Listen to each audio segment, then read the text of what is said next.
τώρα στην Κατερίνα Χριστοφιλίδου. Καλησπέρα, Κατερίνα. Καλησπέρα, Ασία. Στην Ελλάδα οι περισσότεροι θεωρούν ότι οι υγρότοποι δεν έχουν φυσική, δεν έχουν αισθητική αξία και γι' αυτό το λόγο πολλοί έχουν καταστραφεί ή έχουν μπαζωθεί. Φαίνεται όμως ότι ένας από αυτούς, και μάλιστα εδώ στην Αττική, έχει σοβαρές ελπίδες να διασωθεί.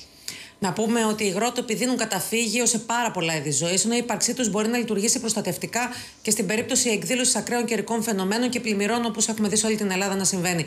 Χθες ήταν παγκόσμια λοιπόν η μέρα υγροτόπων, αλλά στην Ελλάδα πολλοί είναι αυτοί οι υγρότοποι που έχουν χαθεί οριστικά. Υπάρχει ωστόσο το βουρκάρι στα Μέγαρα που φιλοξενεί φλαμίγκο και δεκάδες είδη πουλιών και αντιστάθηκε στις πιέσεις για πάρα πολλά χρόνια, γιατί η τοπική κοινωνία σε συνεργασία με την ορνηθολογική εταιρεία αγωνίζονται χρόνια ακριβώς για τη διάσωσή του. Τα παιδιά δεν κρύβουν τον ενθουσιασμό τους μόλις εντοπίσουν μέσα από τα κιάλια και τα τηλεσκόπια τα φλαμίγκο που κολυμπούν αμέριμνα στον υγρότοπο βουρκαρίου στα Μέγαρα.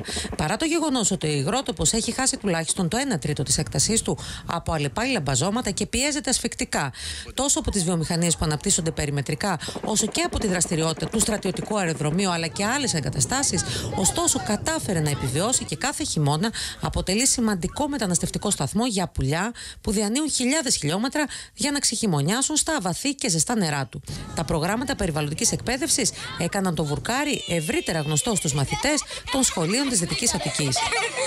Όταν φέρνουμε τα παιδιά εδώ, τους δίνουμε τη δυνατότητα να γίνουν ερευνητές. Οι ίδιοι να ανακαλύψουν με ένα τρόπο, ας πούμε, έτσι, πιο βιωματικό όλα τα στοιχεία του οικοσυστήματος, μέσα από τα τηλεσκόπια να παρατηρήσουν τα πουλιά, να καταγράψουν τις κινήσεις τους και τη ζωή τους μέσα στον υδροβιότοπο. Μοναδικός στο είδος του και ο σπουδαιότερος υγρότοπος της Αττικής είναι το βουρκάρι με πολλά και διαφορετικά είδη ορνηθοπανίδας που εναλλάσσονται ανάλογα με την εποχή του χρόνου. Όπως είναι οι χινεόπαπιες. Συναντάμε εδώ λευκοτσικνιάδες, αργυροτσικνιάδες, κάποια φλαμίγκο επίσης επισκέπτονται την περιοχή.